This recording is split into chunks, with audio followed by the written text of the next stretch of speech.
Και περνάει ο Γκριμάου που έχουμε ώρα να το δούμε, αλλά είναι ένας εξαιρετικός αμυντικός.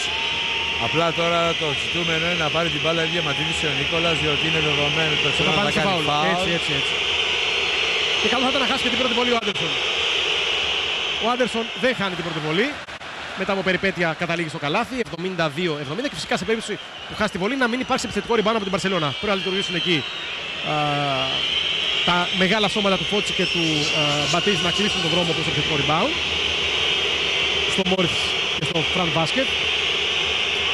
Ο Φότσι έχει κάνει τη δουλειά του, αλλά κάνει και ο Άντερσον τη δικιά του. 72-71, 14 και 6 για τη λήξη. Η Μπαρσελόνα υποχρεωτικά θα πάει σε ένα φάουλ. Ο Γκριμάου πάνω στο Διαμαντίδη, το φάουλ στα 13,4.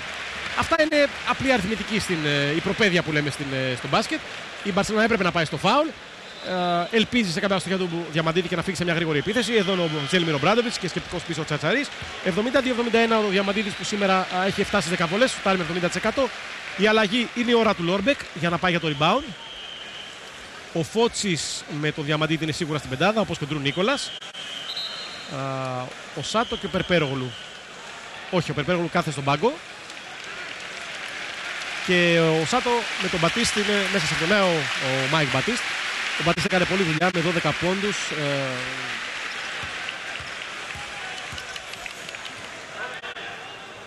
Σε απόλυτη ησυχία, 74-71. 73-71 και 74. 74 θα γίνει τώρα αν πετύχει ο Διαμαντίδης στη βολή. Απομένουν 13,4 να ετοιμάζεται και ο Καλάθης για να αλλάξει. Εάν το βάλει, θα βάλει το καλάθι για να κάνει φάουλ και να μην κάνει Διαμαντίδης. Ο Διαμαντίδης λοιπόν αναγκαστικά, ο οποίος θα κάτσει στον πάγκο, έχει 4 φάουλ. Ο Καλάθης θα κάνει το φάουλ. Πάει πάνω στον Ναβάρο. 13,4. Ο Καλάθης παρακολουθεί τον Ναβάρο. Φάουλ. Τώρα γίνεται το φάουλ, όχι. Λόρμπεκ, η μπάλα φτάνει στον Άντερσον. Αφήνει την μπάλα στο καλάθι, 74-73, 4 δευτερόλεπτα για τη λήξη. Δεν έγινε το φάουλ που είχε ζητήσει ο Μπράντοβιτς. Ευτυχώς που δεν προπονηθήκανε για το τρίποντο. Δοκίμασε ο Λόρμπεκ. Και το καλάθι δεν το είχε πει, του λέει φάουλ. Ακριβώς. Δεν ξέρω αν μένουμε εδώ ή αν πάμε σε time out. Παραμένουμε. Λοιπόν, εδώ κοιτάξτε τι έγινε. Ο Λόρμπεκ μαρκαρίστηκε από το Σάτο. Ο Άντερσον δεν σκέφτεται να πάει στο τρίποντο. Πηγαίνει στο drive, στο δίποντο. Εδώ ακριβώς ενδεχομένως ήδη με σοφάρισε αν σουτάρει για 3 ο Άντερσον. Ευτυχώς για τον Παναθηναϊκό ο Άντερσον δεν σκέφτηκε να σουτάρει για 3. Πέρασε στο εύκολο καλάθι, πήγε στο drive 74-73. Όλα αυτά 4 δεύτερα πριν από τη λήξη. Η Μπαρσελόνα θα πάει δεδομένα στο φάουλ. Ενδεχομένως θα δοκιμάσει και για το κλέψιμο. Θα την πάρει Διαμαντίδη στην μπάλα, θα τον εβάλει μέσα που τον είχε βγάλει έξω. Το ίδιο εργοθεατές. Handballs, αλλαγές handball από τον Ζέλιμιρ Ομπράντοβιτς. Νωρίτερα ο Καλάθης με το Φότσι κάναν λάθος που δεν κάναν το φάουλ. Διότι θα μπορούσε η Μπαρσελόνα να σουτάρει για 3 και να ισοφαρίσει και να έχουμε περιπέτειες. Αν είχε κάνει όπλο ο Ομπράντοβιτς στο καλάθι. Ευτυχώς που η Μπαρσελόνα δεν σουτάρει για 3, διότι ο Καλάθης θα την πλήρωνε από τον Ομπράντοβιτς. Όλα αυτά 4 δευτερόλεπτα, 4 ολόκληρα ή 4 λίγα δευτερόλεπτα. Για να ακούσουμε τον Ομπράντοβιτς τι λέει.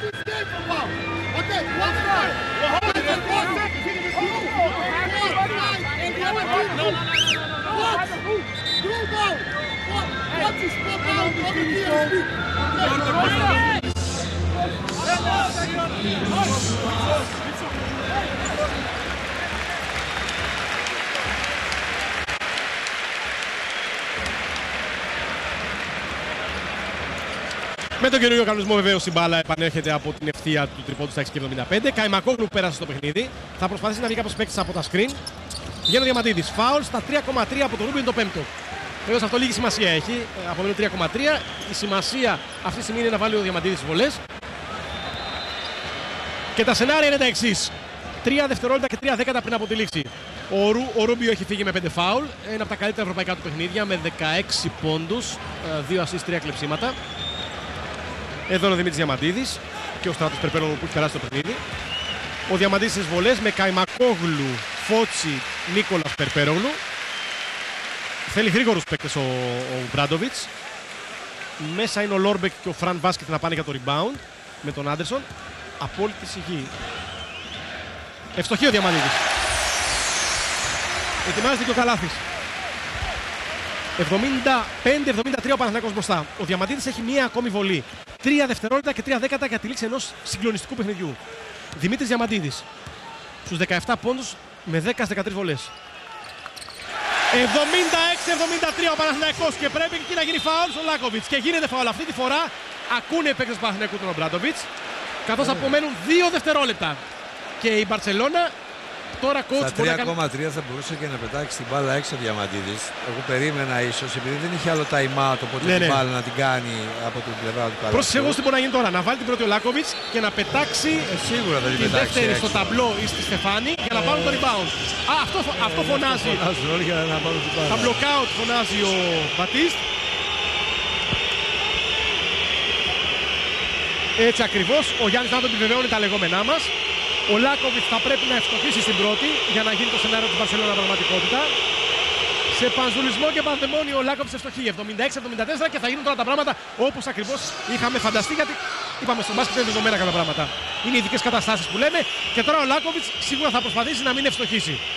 Εδώ θα πρέπει οι παίκτες του Παναθηναϊκού να προσπαθήσουν να πάρουν το rebound για να τελειώσει το παιχνίδι. Αστοχή, ο Μπατής διώχνει την μπάλα και το παιχνίδι τελειώνει! Ο Παναθηναϊκός έχει κερδίσει 76-74. Το σκορ γίνεται 2-1 και ο Παναθηναϊκός παίρνει κεφάλι. Μια τεράστια νίκη, όπως ήταν και η προηγούμενη μέσα στο Παλάο Μπλαουγκράνα. Ο Παναθηναϊκός απέναντι στην πρωταθλήτρια Ευρώπης, ίσως το μεγάλο φαβορί στη φετινή σεζόν, κερδίζει στο Παλάο Μπλαουγκράνα, κερδίζει και σήμερα. 71-75 προχθές, 76-74 σήμερα και απομένει ένα ακόμη βήμα. Το μεγαλύτερο την Πέμπτη σε 2 μέρες για να είναι ο Παναθηναϊκός και όχι το τυπικό και θεωρητικό για πολλούς φαβορί Μπαρσελόνα στο Final Four. Τίποτα δεν έχει τελειώσει ακόμα. Πάμε σε διαφημίσεις, σε λίγο μας δίνει συνεντεύξεις. Πες στα αφεντικού σου